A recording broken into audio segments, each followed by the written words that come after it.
ဒီည OT ရှိတယ်လို့အလုပ်သမားတွေအားတက်တဲ့ရော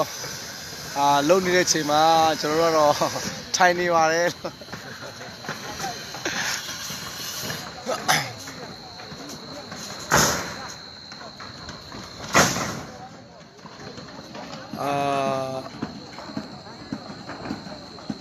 အောင်လွင်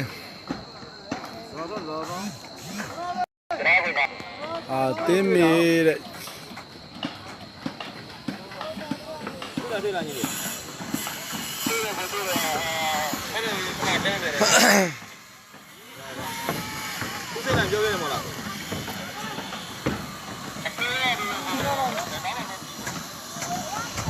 โอเคခဏလေးနော်ကြော်လိုက်အောင်မယ်ဟာ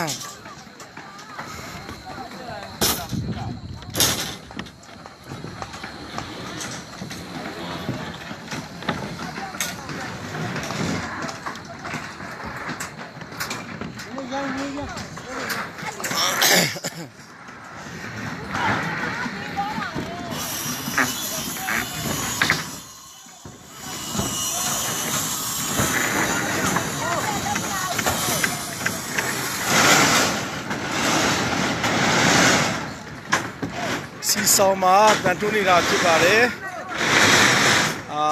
ဒေါ်ကြီးဒေါ်ခင်းမင်္ဂလာပါလီကာတန်ထိုးနေတာဖြစ်တယ်လို့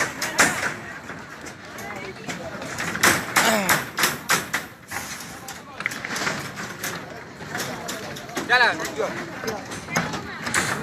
ခေါ်လိုက်တော့